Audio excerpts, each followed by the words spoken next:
Welcome to I'm Spiritual, Dammit. I'm your host, Jenniffer Weigel, and joining me on the phone is author, healer, and matchmaker, Marla Martenson. How are you, Marla?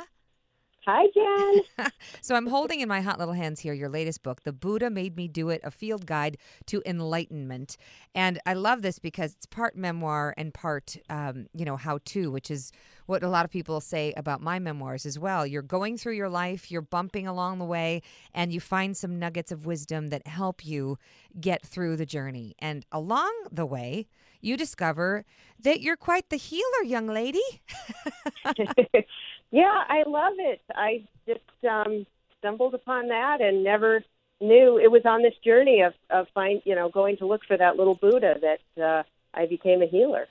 So let's tell the listeners how that journey happened for you. You know, you're taking every class you can get. You're reading every book you can. You're, everything from channeling mirth and Edgar Allan Poe. I mean, it's just, there's quite a combo platter going on. But when did you know that you had the ability to heal? Because I know at first it was crystals, but, walk us through what happened for you. Well, it's an interesting journey. So I've always been into the metaphysical and, used to go see Marianne Williamson speak back in the early 90s in Hollywood, and I listened to Wayne Dyer and Deepak Chopra and went to Agape International Spiritual Center. I was always reading Florence Scovel Shinn, The Game of Life and How to Play It. Sure. So I was meditating and trying to manifest and do all this stuff as much as I could. And then I had been an actress/waitress for 20 years. I lived in L.A. and also 7 years in Chicago. And when I came back to L.A. in 2001, my father was dying of terminal cancer. So I was back in L.A. and I ended up becoming a matchmaker because I just couldn't put on a waitress apron one more time. I was 39. I said, I can't be a 40-year-old waitress. It's been 20 years. I have some other skills that I've got to bring out. I know it. I just don't know what it is. And besides acting, I ended up, I couldn't make a living. I was dribbling in some money, but it just wasn't going anywhere. So I was putting it out to the universe and using these little affirmation cards by Louise Hay. Every day I was reading, I turn every experience into an opportunity. I say yes to life, and life says yes to me. I deserve the best, and I accept the best now. I just read these every day. And then I ended up getting into the matchmaking world, and 16 years later, here I am with my own business.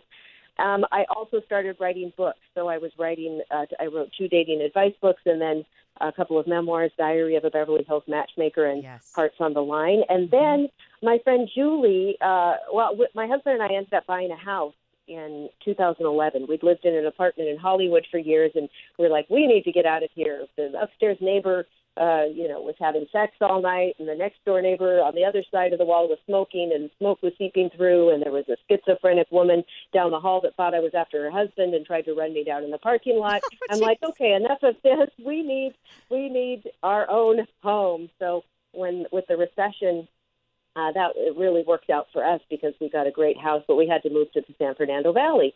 So we got this great house, and in the meantime, I was purging, and I was trying to get rid of some things, and I love dropping things off to the Goodwill. And there was this little Buddha statuette, a wooden one that a neighbor had given me, and for some reason I purged that and gave it away. And I'd seen them all over in different shops. It was one of those popular ones that you see everywhere. And then my husband, never had asked about that Buddha, except after, of course, the day after I got rid of it. And he says, hey, Marla, whatever happened to that Buddha that you had? And I said, oh, I don't know, because I knew if I told him I got rid of it, I'd get in trouble. So I said, I don't know, it must be still packed in the garage with some things from the move. And he said, you didn't get rid of it, did you? Because you always get rid of things without asking me. And I said, well, even if I did, it was my Buddha. And he said, no, it wasn't. It was our Buddha. And I said, well, I didn't get rid of it. I'll go find it. So I went in the garage and pretended to look around, and then I got in my car and drove all around town looking for, I said, I'll just replace it. He'll never know. So I drove around to all the spiritual hot spots in L.A. and couldn't find one darn Buddha, not the one that I needed to replace. And long the weeks would pass, and he'd still keep asking about it. And I thought, oh, my goodness, I better, I'll check one more place. And I Googled a place, found a place called the Imagine Center in Tarzana on Ventura Boulevard. I said, that's the last spiritual place I can find, store. And I went in, and they didn't have any Buddhas, but they did have a flyer that said they gave classes.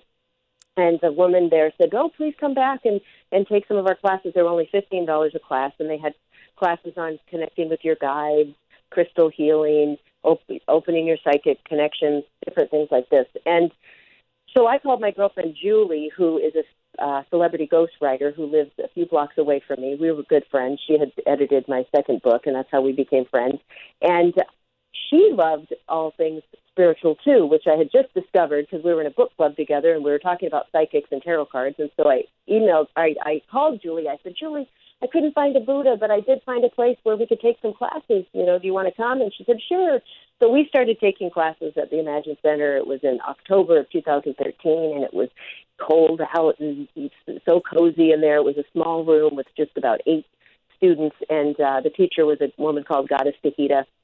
And so we took everything that Tahita taught. We loved it, and we started taking classes all over town. We said, "Well, let's go here. Let's go to a Hindu bhajan. Let's go to a candle magic class. Let's go to a channeler." And so we started doing all these fun things. And Julie said, "Marla, why don't you write a book about what we're doing? Because it's so interesting." So she was the one who gave me the idea to write The Buddha Made Me Do It. In the meantime, there was one more class that I took that Julie didn't have an interest in, and that was crystal healing. Mm-hmm. So I took it and realized I could get certified in it. And so I said, "Wow, that sounds like fun." And during that class, Tahita said, "Hey, if anybody wants to add Reiki to what you're doing or whatever, another modality, go ahead." So I said, "Oh, I better do that." So then I found a Reiki master here and took Reiki, became attuned, and then got some other attunements from like Deborah King, and now I've got Reiki for animals, and I have fifth dimensional quantum healing and Eternal Life Foundation certification for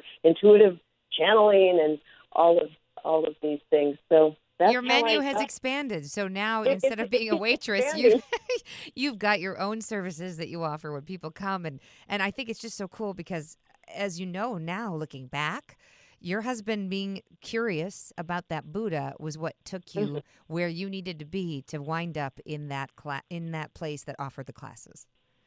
Yeah, getting rid of that little knickknack changed my whole life. Right? That's incredible. And it's funny to me because the way you write about, how you're expanding and you're evolving and you're doing healings, and your husband is exactly like laying on your table voluntarily, although he does eventually. It's kind of neat to watch that journey as it evolved. How are things now with his spiritual mindset? He loves the healing. Great. Although he doesn't believe in it all, he says that it doesn't work long distance, which Reiki does work long distance, but he just can't wrap his mind around that. So he said that's not true. Right. And and he's been watching that. I learned about Charlie, the Charlie healer. Goldsmith. Yes. Mm-hmm. Yeah, I listened to your interview with him, and you told me about the show. So we watched an episode last night, and so I've been recording it, and he thinks it's pretty cool. He does like the Reiki and the healing, but there's certain other things it's like, don't even mention the word angel because they don't exist, and don't talk about this, and don't leave your talking board out. It's disrespectful. And so but he's a little bit, we had a lot of stress over this few years, and he's mellowing out a little bit. Yeah. Well, because here I am. I've changed over this. We've been together 16 years, so I'm really not exactly the woman he married. So I can understand him freaking out a little bit. Well, you're evolving, and as they say, like when a chord of music plays in perfect harmony, if one of the notes goes up, all the others in the chord either have to go up, so it still sounds good, or they have to go down, but they got to move somewhere. So right. That's a good thing if there's some movement at all. And, I just interviewed Suzanne Giesman, who is the former Navy commander turned medium. Okay, so imagine that. And her husband is a retired U.S. Navy captain. And he's kind of like, okay, whatever you got, kiddo. Sure, I believe you.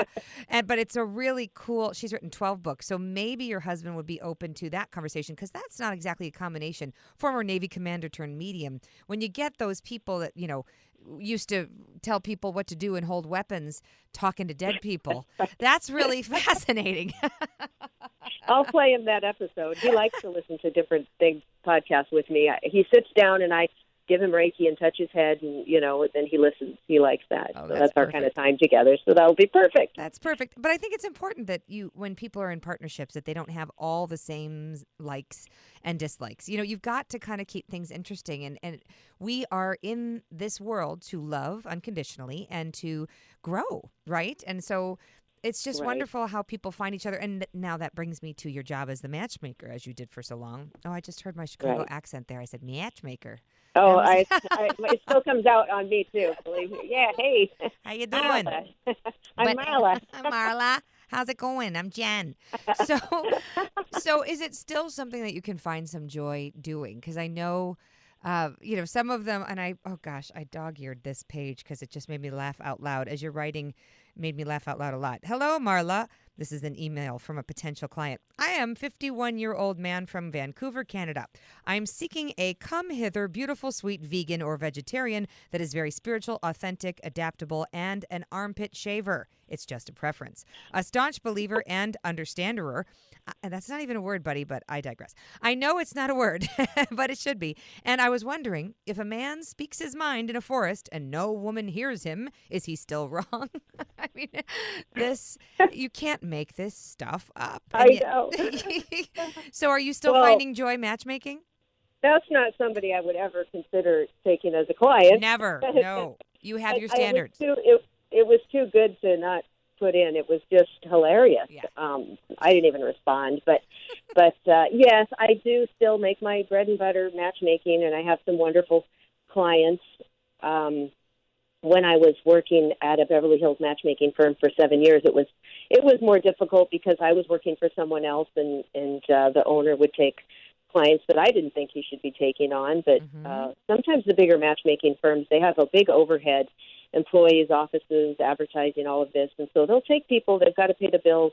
And luckily, we don't do that. I have two great business partners. We all work from our home office. We keep about anywhere from 12 to 20 clients at a time, paying clients, which are the men. And if we don't feel that we can match them, if they're too difficult from the get-go, want to change our contract, or too difficult with who they want, we just say, we're not a good fit. So I enjoy it. It can be quite challenging at times, but it's very rewarding. And when you have somebody who gets married and sends you beautiful pictures or has a baby or something, it's great. And I've been able to combine it as well, because sometimes the women that are in my database are being matched up. They'll come for a healing, or I've even had a couple of the men. One guy in New Jersey asked for a long-distance healing. Oh, and a couple of them came in my studio here in L.A. They were here. And had one, and sometimes it's I've heard of. I don't even really know what Reiki is, but I think I'll try it. And they come in, and it's nice. Well, let's talk about that. The ability to remote heal for those who aren't fully wrapping their head around it. I know a lot of people, I've interviewed a lot of people, as have you, who have these gifts, and all they need is the name or their voice on the other line, or just the intent to get connected to that vibration, because time and space is sort of irrelevant, as is location. It's really just about finding each other on the etheric plane, and that might be a lot for people to wrap their head around. But if you I remember when my dad was fighting brain cancer, and he had connected with a Reiki master, and over the phone, he said, okay, just be sitting still from this time to this time, and I'll send the healing. And so my dad would sit in this chair, and he would look at me, and his eyes would widen. I'm like, what is it? He said, I'm feeling heat. I'm feeling heat in my head. And I said, yeah, Dad, I guess the guy just started about 2 minutes ago. It's supposed to go on for another 15 minutes, so hold on to your hat, And so you could really feel the difference. I think our dads both died of cancer in 2001. Exactly. Yeah. Yep. So, yeah, you don't have to be there in the room. So what I do is, for instance, I have a regular client that likes to come here in my studio here and have healings. And I travel a lot. I go to Seattle now a lot because my mom, that's where I grew up. My mom's there, so I've been there every month lately. And I was there last week, and this woman calls me and says, oh, can I come by? I'm so stressed out, and I really need a session. And I said, oh, I'm so sorry. I'm in Seattle. I can't do it. And so we hung up, and my friend Robin was sitting with me, and she goes, well, why didn't you offer her distance healing? And I'm like, oh, yeah, what was I thinking? So I texted her. I said, if you want tonight, we can do 30 minutes of distance healing. And she says, okay, great. And so usually I like to print out a picture of the person. I already know what she looks like and stuff, but I like to have their picture but I didn't. So I just used I don't know what I used, a pillow or something, and I just visualized her there, did the work, cleared. I like to work with a pendulum, so I can check the chakras with a pendulum. I could do some healing and pendulum work as well. And so I did the work remotely, and she told me that the next day, she says, I never slept so good. I just slept so great. I feel so relaxed. Another guy that had me do I just did a 15-minute remote healing. He told me he felt someone, like he thought it was an angel, touch his shoulder, and he felt someone touching his head. And he said, I felt it, and it was so beautiful. It was so great. I could feel the heat and the energy. So I get those confirmations. That's so which nice. is fantastic. So since you finished writing The Buddha Made Me Do It, what other nuggets of wisdom have happened to you since that you use in your everyday, if it's not a mantra, maybe just some sort of memory that kind of keeps you going and keeps you on your path? Well, I continue doing using the healing and all the things I've been learning, and I'm like a certification junkie, so I keep taking classes. And now my latest acquisition, Saturday, was a full moon, and my friend Julie and I went to an open house of this woman called Gary, who's a numerologist, and she also sells crystals. So we went by, had a little something to eat and drink, and she had all these crystals laid out for sale, and I had always told myself, the past couple of years, no more crystals. I'm not buying anymore. I have so many. Right. Don't need them. Don't want to spend the money on them. Vowed to my husband I wouldn't spend any more money on crystals. But then I saw it. I saw a crystal skull, and he's probably a couple of pounds. He's as big as my palm, and then maybe 3 inches high. Wow. And he was sitting there, this quartz crystal with agate, with this hole in the top of his skull with the crystals formed. Oh, my God. And I was like, uh-oh. I picked him up, and then Gary comes over. She says, oh, this guy is powerful. This is amazing. Da, da, da, da. So then I just set it down and said, I shouldn't be spending this money, $150. Right. And which is a great price because she does wholesale stuff. So then a woman picked him up, and I got so jealous and upset. I was thinking, put it down. That's my crystal. Right. My crystal skull. So she put it down, and I picked him up, and I did bring him home. I took him home. It was a full moon. I saged him to cleanse him. I put him out under the full moon in the yard for a few hours, brought him back in, programmed him, and programmed him to help me with my spiritual awakening, psychic powers, and manifestation. And then I went on my talking board and asked his name, and it spelled Nigel. So that night, and then I meditated with Nigel. That night I went to bed.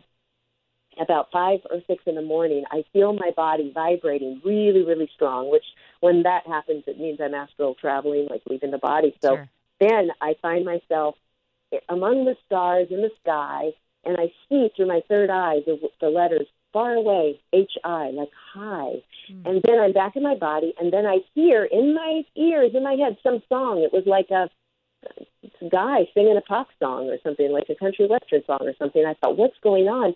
How can I hear this? It was inside my head. And I thought, maybe my frequency is matching some radio waves going through the air or something. Then through my third eye, I saw some faces and some profiles. With one had a real big nose. It was a profile. And then faces head on, and then hands waving to me.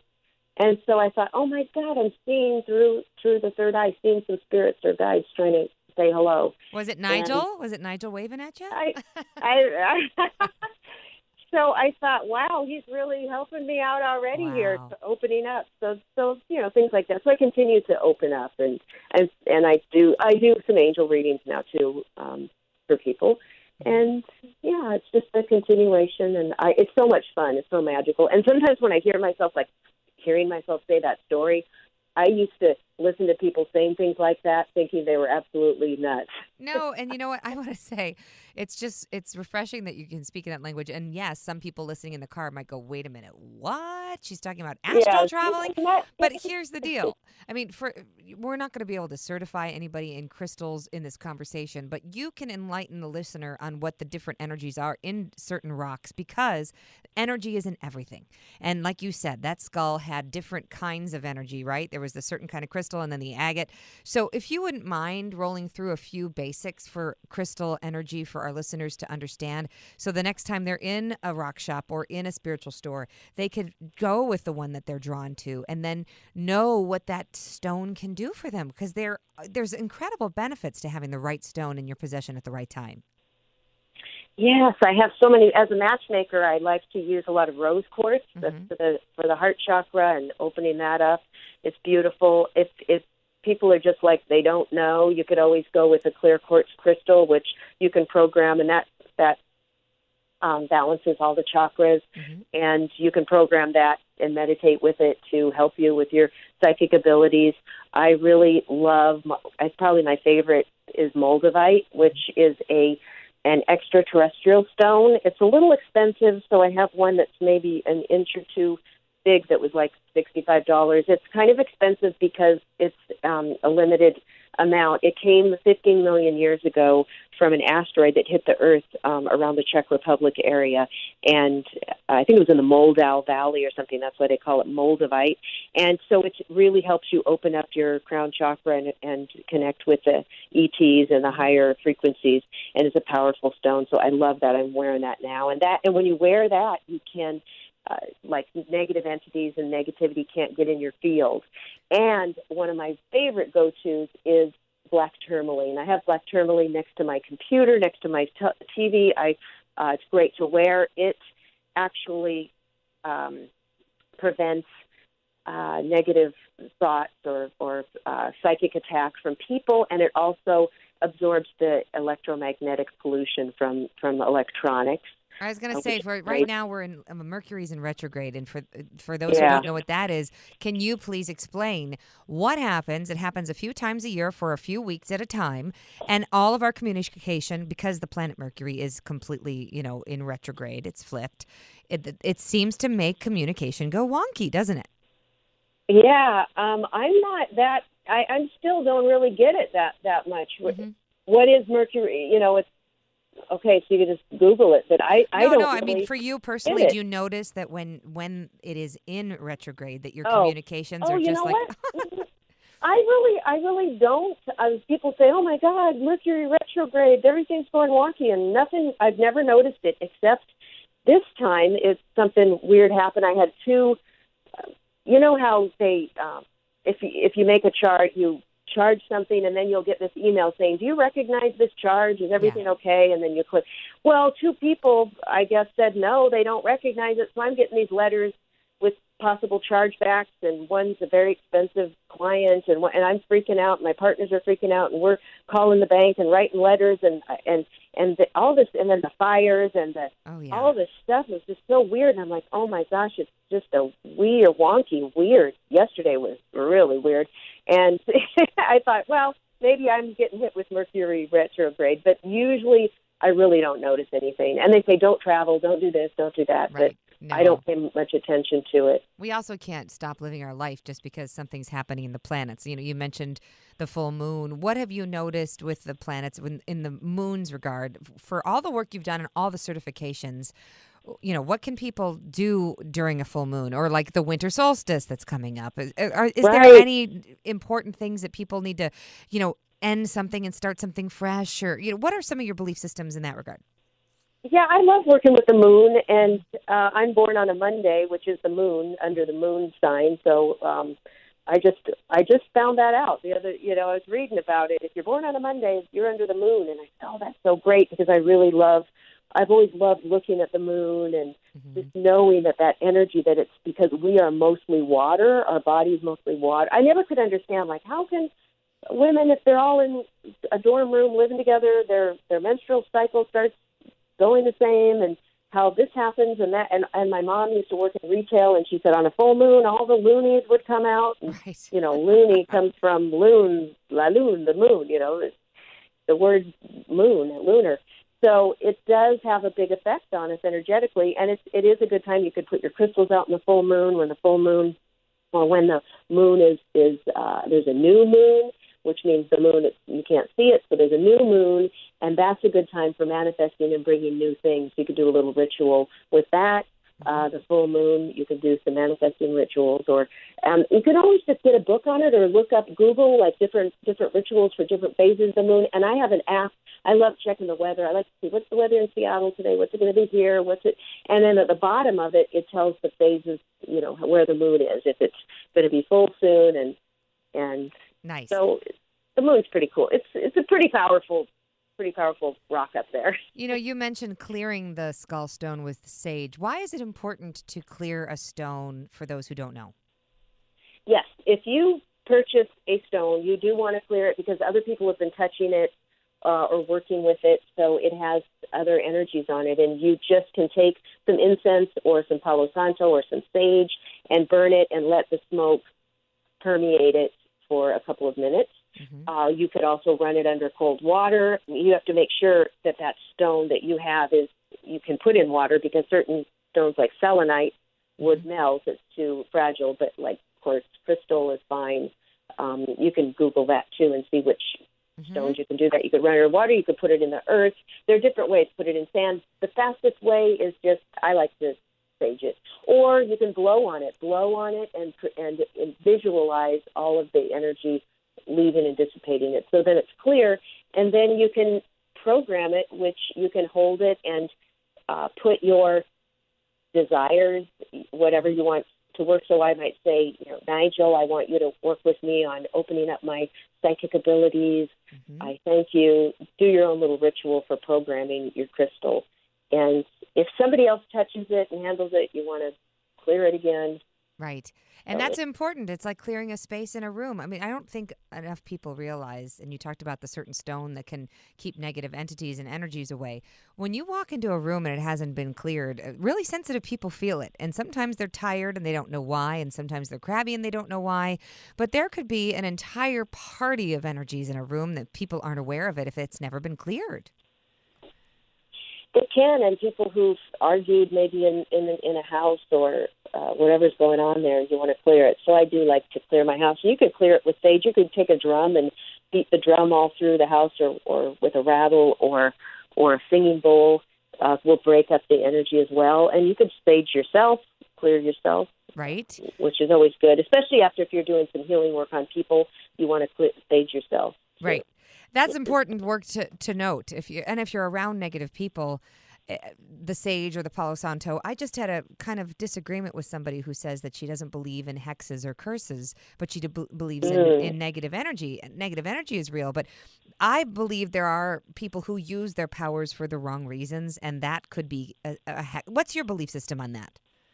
Oh, sure. I definitely, I know people could be using like black magic and sending curses and hexes, and there are, I know, and I agree with you about that. There was that wonderful British woman that said she didn't believe in negative energies. Mavis Patilla. Yeah. Mavis, yeah. I was listening to her, and I was like, oh, what a cool lady. It was great. And then she was saying there aren't any, and then you were like, oh, I think there might be. And I was like, yes, because I had low-level attachments that I had to have removed. Mm-hmm. So I've had them in my house. I've had them in my body. Right.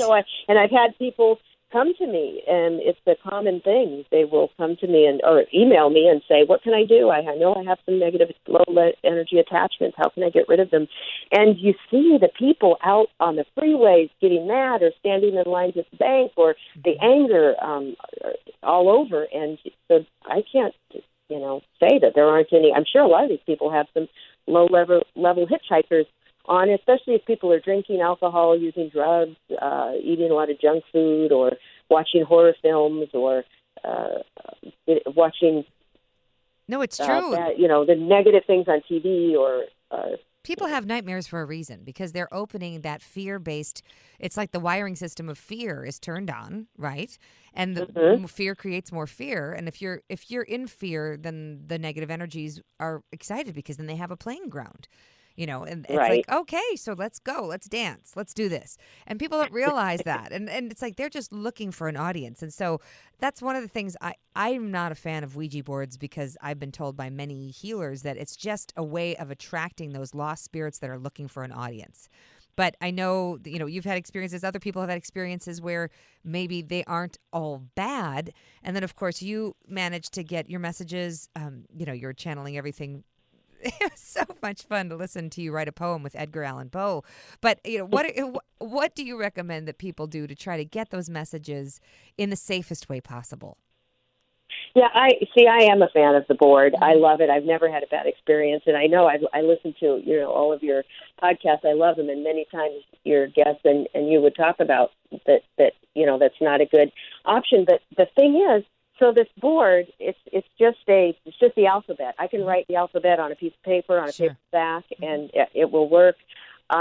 It's interesting to me how.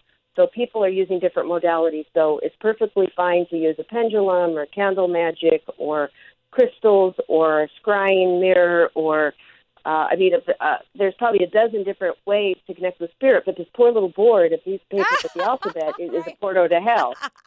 Actually, I don't believe the pendulum. I had a discussion. The pendulum is also another. It's like a dark spirit can come and kick it and try to, it's like any time. But I'm like, okay, what on earth can we use, right? Okay, you're saying you got to wash the crystals, then we got to sage the crystals, then we got to Palo Santo the crystals. But I know what you're saying. We have to because we have to clear the energy off of the rock like we have to clear it out of the room. But sometimes I get so caught up in wait a minute, did I bring the right cleaner or did I do the right intention that sometimes I just want to plop on the couch and give up. You know what I mean? Well, the thing is people automatically go to the fear and the negativity. So I'll get asked a lot, well, how do you know it's not, how do you really know you're talking to an angel? It could be a demon tricking you. And I get that a lot. You don't be fooled. And I said, well, I've been talking to my angel for 4 years, and she always tells me, take care of yourself. I love you. God loves you. Right. I said, well, why would they do that? They said, well, because she's trying to just trick you so that then you won't realize it when they take you over or attack you. And so I'm like, well, it's really, the history of the board was very popular in the 1800s when the spiritualism was so popular, right? So of course, yes. In fact, during the time of Abraham Lincoln, it's believed one person in every household was a spiritualist because it was, even Mary Todd Lincoln, the wife of the president, conducted seance in the house after their 11-year-old son died of a fever in 1862, and during the Civil War, it really gained. People who were so desperate to connect with their loved ones who'd gone away to war and never came home. Also, the Fox sisters in 1848 came into a fame. They were receiving messages from spirits who rapped on the walls, answering questions and different things. So it was very harmless. But what happened was then at the turn of the century, it became patented. And then it was sold. I think we have, the game companies who had it. And then what really was the downfall here was in 1973 when The Exorcist came out. Yeah. And that's really what put fear in it, because before that people were not afraid of it. So I think the board's got a bad rap because of that. And I've had people say, oh, I wouldn't touch it because when I was 12, I used one and something flew across the room. Or usually when people say they've had a bad experience, it's because they don't know what they're doing. They're just playing around. They're going to open this communication with maybe they're joking or they're drinking or they're scoffing So it is a tool that you should be respected, and you can protect your space. Calling Archangel Michael, please protect the space and let those angels, spirits, guides of the light come to communicate with me and thank them. And when you're talking on the board, you say goodbye. These are people too. Right. You know what? I'm really glad you brought this up, Marla, because it is true. If used responsibly in the light, right, and for good with that intention, anything can be valuable and helpful. And so I'm really glad you brought that up, because I have been giving it a bad rap, giving it that fear label because of so many people telling me, oh, don't do that. That's a portal to the negative, and maybe that is their reality. And in their experience, that's what happened. But it doesn't have to be everybody's reality. Right, and I'm not saying that people haven't had that experience, but I get surprised because I do have a lot of friends who love the board, and I'm in groups on Facebook who love the board, and we have a lot of great conversations, and we love the different looks of them, and we'll buy different angel boards and talking boards, and they have different designs, and they're a lot of fun. Yeah. It's funny because, like, if I leave my board out in my office, my husband might say, "Put that away, don't leave that." And I say, "I can't believe you're afraid of a piece of cardboard with the alphabet on it. It's just sitting there. It's not going to bring in anything. It's you. It's not the board. That's just an inanimate object. Right. It's you, the person that is making this communication, raising your vibration."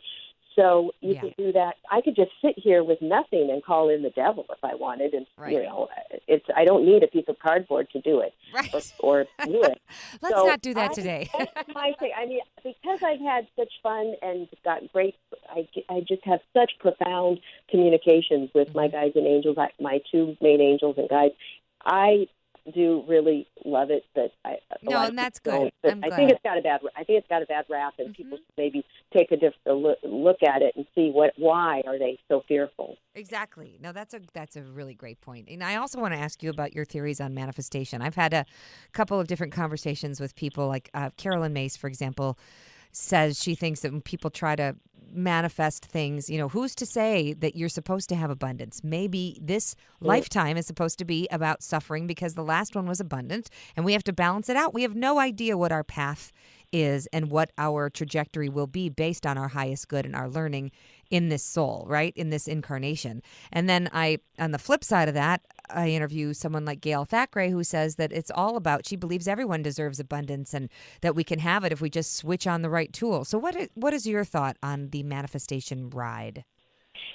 Right. It's interesting because my mom feeds the homeless twice a week up in Seattle. She's been doing it for 8 years in 2 different churches, and I go with her whenever I'm up there. So I've been going for 8 years, and I meet all of these people, and they come in for their meal, and I'll sit with them, and I've become really good friends with a couple of them who I just adore.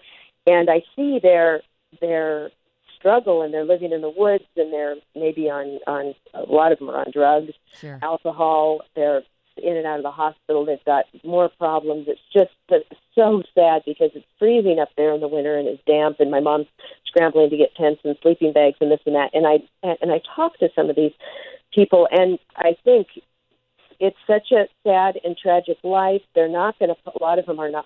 We lost a couple recently died. A lot of them are never going to get out of this, whatever they're doing. So I think is this their. And then you see so many homeless. I'm in Los Angeles. We've got a homeless problem in this country like crazy. Oh, sure. And I think about we don't want to lower our vibration by feeling so, you could just cry all day for all these people that are going through all this. Now, are they playing out their karma? We don't know their past. Why are they in this such a dire situation? So many, probably millions of people. We can't help everybody. We try. And I think that, in a way, our past life or our lessons are putting us in the position, the family that when we hear a lot of psychics or intuitive people say we choose the family that we're coming into. Maybe somebody's chosen a family that were abusing them or drug addicts, so they never had a chance, or in a bad neighborhood, and then there's other people who pull themselves out or are born in privilege, or just like us, maybe regular middle-class people who are doing what we love, and we're so blessed to be able to manifest things. So it's very interesting, the human experience, and I think anybody who tries and who learns these principles can do it, but some people, maybe they're just too far gone. They're on this path that we don't know how they got there, how it's going to go. Well, what about for the regular Joe, the regular person, or for you, for Neil? Joe. What do we do about manifestation? What if things are not coming in and we do the visualization and we have the affirmations and all these things are just not coming out the way we hope, but maybe that's part of the path too? What are your thoughts on that? Well, I think a lot of the main thing is our vibration. So when we have, and it's manifesting soulmates too. So let's say a woman's constantly saying, "Oh, all the good guys are taken, or they're either married or gay. I can't find anybody. I can't." and you're staying in this complaining and low vibration, and the person doesn't attract anybody, doesn't find anybody, or keeps attracting the same kind of person that was maybe verbally abusive or whatever. So it's our vibration. We can try too much. We can put a desperate energy out. Sometimes a woman or a man will say, I'm going to meet somebody, like they're going out, looking around, their head swirling around towards the door. Did my soulmate just walk in? And everything's so desperate. So sometimes when we're in maybe lack, where we want to create some more abundance, our vibration's actually low because we are so on it. We're thinking about it too much, and we're actually thinking of lack, like I don't have and I need. So that's really putting out to the universe. So that's all it hears is lack and I don't have. So we've got to switch it around and raise our vibration, which meditation can raise your vibration.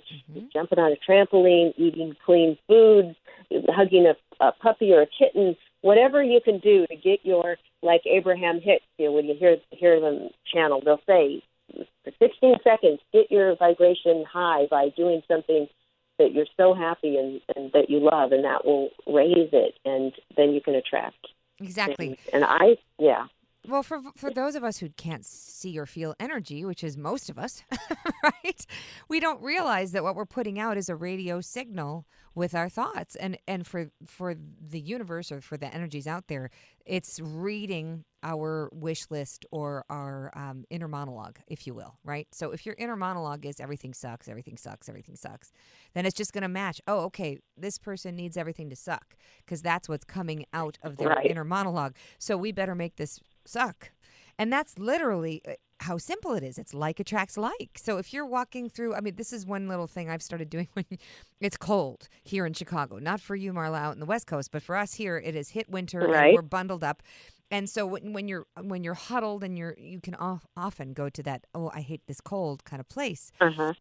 And so when I walk, I'm like, love, light, thank you, blessings. It's just like with every step, I think of a positive word to say, and that actually helps relax my body. It actually puts a smile on my face. When you're walking and thinking this sucks, this sucks, this sucks, then it's not as great of a walk. It's just not. Right. I remember when I lived in Chicago, and I'd be waitressing down in the Loop, and I'd walk. I lived in River North in the Artist Loft Tree Studios, and I would be walking across the bridge over the river, and it would be crisp and cold, and I'd look up at the sky. It was this cobalt blue, and there'd be stars and the moon, and I'd just stand there. I'm like, oh, my God, thank you. This is so beautiful and so great. And to appreciate, because often we will complain, like, I hate the weather. Well, here and now, I prefer to be in Chicago. I'd take a 20-degree day over an 85-degree day any day. So when I'm in the valley now here in LA, it gets 100 degrees, over 100 now in the summers, and I'm like, it's like hell. So I try to say, no, calm down. There's nothing you can do about it. Enjoy it. Think of it as a cleansing, a burning off of old energy and the heat. And I try to turn it around and appreciate, because what's complaining going to do? And whenever I say, I love Chicago, I loved living there, all I ever hear, oh, it's so cold. It's a great city, but it's so cold. So we do tend to complain. The weather is a big topic of discussion for Americans, I find. It is. Well, right? No kidding. Well, thank you for that visualization of burning off, because it is sort of like the fog burning off with the sun when the sun rises. So you can think of anything like extreme heat or extreme cold, just kind of burning off the residual that you don't need anymore in your energy field, and you can get that out of the way and get the path clear so there aren't any blocks. For those people who are listening who might be curious about your matchmaking, do you find, Marla, that some people are really feeling like they're not complete unless they have another? Is that a through line that you find a lot? And is it part of what you do in your work with opening people up spiritually, letting them know that actually when you are feeling pretty okay within your shell, you're going to attract the right partner? Yes, I do. My tagline on my website, marlamartenson.com, is love yourself, love your life. Yes. You have to. If you don't love yourself, it sounds so cliche, but how is someone else going to love you? So for example, if a single person has this long list, which I'll see, oh, he's got to be 6 feet tall, he's got to make $1 million a year, he's got to drive this car, he's got to live on the West Side, he's got to da-da-da-da. And then are you in debt? Are you out of shape? Are you, why Right. are they going to want you? So we've got to love ourselves, be happy in our body, be happy with our finances, be happy with what we're doing, with our job. I've had men tell me, Marla, can't you just find me a woman who's happy with her life? Right. Because often a woman will show up to the date and use it as a therapy session. And I hear it a lot. And so, yes, if you should first be very happy with your life, and then that person is you're going to shine. People want to be around you. Wow, she's so fun to be around. Her energy, she's exuding. I want to be around her. You're going to attract somebody really great, and then they're going to want to be with you. It'll work out better. Otherwise, if you're in that loop, you'll just keep attracting duds or, women who say, oh, I keep attracting losers, or I don't like to call anybody a loser, but you know what I mean, not up to their standard of what they're looking for. I definitely think if someone's single, I remember doing this myself, thinking, okay, I'm single now. I should enjoy every minute. I can decorate the way I want. I can leave dishes in the sink. I could throw this. I remember I was sitting on my couch and I was watching TV and I was eating a banana and I said, I'm single. I could throw this banana peel across the room if I wanted to. And I did it. I threw the banana peel across the room. And just the fact that when you do get married or you're living with somebody in a relationship, there are compromises. I can't leave my Ouija board sitting out and, There you go. I got to turn it around the other way. The dog is not allowed in the bedroom because my husband has allergies. If I was single, she'd be sleeping in the bed with me. There are things that you're not going to be able to do. There are joys and great things to each stage of your life, whether you're single or with someone. So enjoy wherever you happen to be. And to having somebody in your life does not mean that it's going to be happily ever after. It could be, but we tend to look at the divorce rate in this country. Look at all the problems. Look at all the counseling sessions. Look at all the people who are unhappy in relationships trying to fix it. That's right. We got to fix ourselves first. That's right. Self first isn't selfish. It's putting yourself first. It's putting your oxygen mask on before the plane goes down. You'll be a better spouse, a better employee, and all of the above, a better parent, a better child. Whatever it is, take care of yourself. MarlaMartenson.com, and this is how you spell it, everybody. MarlaMartenson.com. And if you want a good laugh that's also really enlightening, The Buddha Made Me Do It is what's in my hand. But you also are, you've written a few books here. Wait, hold on. I want to get the list. Diary of a Beverly Hills Matchmaker, Hearts on the Line, Amateur Night. You're just a riot, and I love your videos too. And I think that what you have is this wonderful gift of being enlightening and humorous, which I like to think. I can't believe we haven't met in person because I think we'd have a grand old time.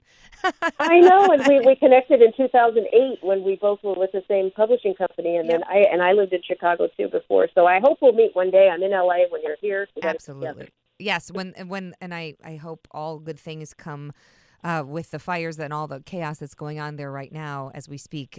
Let's just hope that all of that, the ship rights itself and everybody's okay. And we'll continue the dialogue because I have a feeling we have many more conversations to have. Thank you so much. Oh, I'm so grateful. Keep doing what you do. And everybody out there listening, just treat others the way you'd like to be treated. And I'm at JennWeigel.com, JennWeigel.com. Stay spiritual, everybody. Stay spiritual, everybody. Stay spiritual, everybody. Stay spiritual, everybody. Stay spiritual, everybody. Stay spiritual.